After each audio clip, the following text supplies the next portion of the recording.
Hello my dearest readers, welcome to my YouTube channel. It's lovely having you here.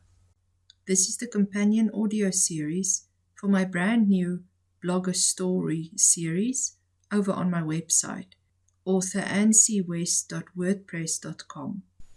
The story was inspired by a man that lived in the town where my dad grew up. Many rumors swirled around this man's existence. As is the case with all urban legends, we will never know the truth. I'll link to the intro post I wrote over on my blog earlier this week. Over the next few weeks, I will continue uploading the audiobooks in this short story series. Pebble in My Brick, a short story written by Nancy West, narrated by Nancy West. The old 1950s Chevrolet rattled over the hill. Michiel jumped out from under his police cap with glee. "Tonight is the night. I feel it in my good elbow," he breathed while running into the dusty road. Two round eyes flickered to life on either side of the shining mustache as the engine protested to a halt.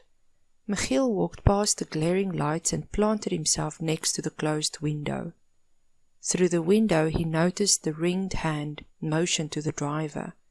The driver's door creaked open. A short man scurried around the front of the steaming car with a solid black brake block. Without looking up, he planted it in front of the spiked narrow wheel. Michiel watched the driver hurry to the side of the vehicle. His master let the window slide down to reveal his ringed hand. "Lieutenant Ross, good evening to you," the voice floated into the evening air. "Good evening, Mr. Baumgarten. Odd time to be leaving town, isn't it?" Michiel panted. With effort he ironed the smirk from his face. His team of 3 constables moved closer as they heard the mentioning of the revered name. Their intelligence was clear and concise.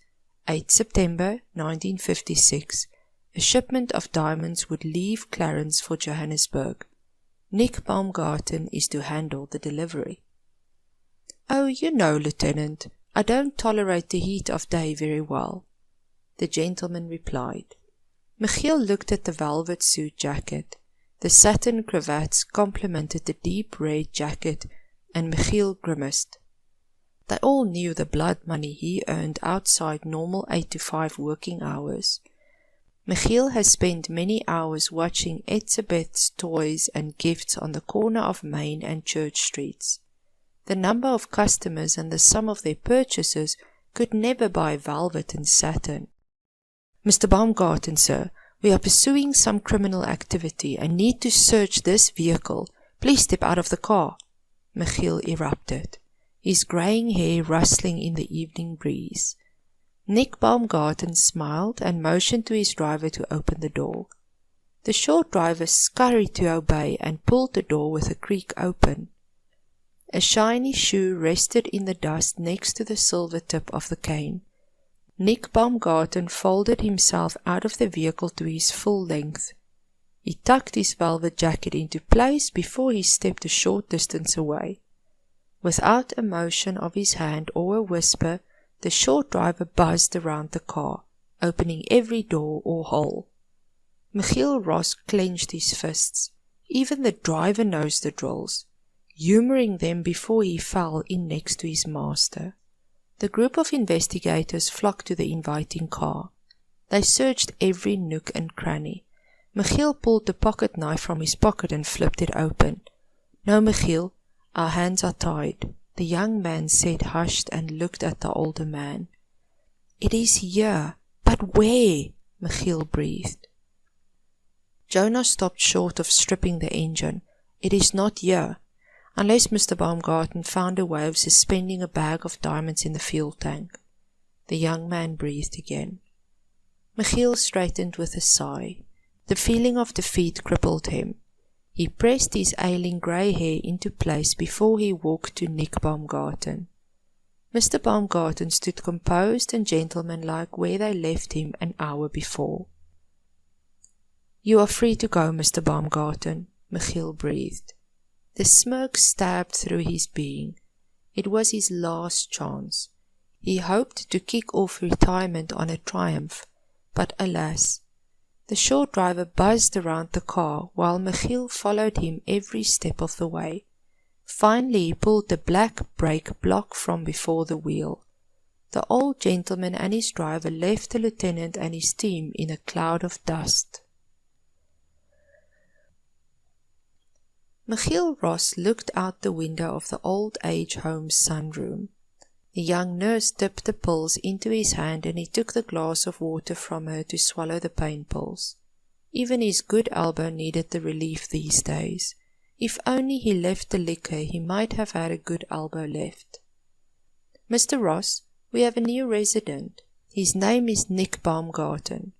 Be a gentleman, make him feel at home, okay?" the matron said and pushed the high-backed wheelchair next to his. Michael stared at the velvet suit jacket, the complimenting cravats folded under the pale, wrinkled neck. "Mr. Baumgarten?" Michiel mumbled to himself. The old bag of bones turned toward him.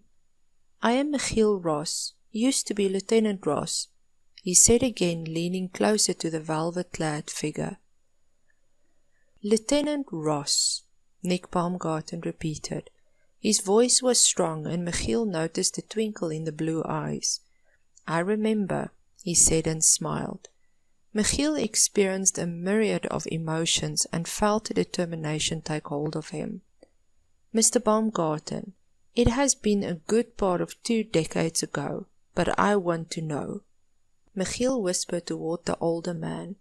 Nick smiled wider. It was immensely entertaining.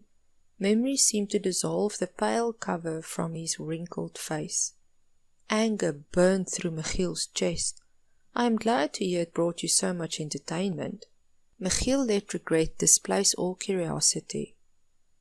"It was right in front of your eyes. I remember once when you got close. It was right there. But then again, plain sight is the best hiding place," Nick chattered.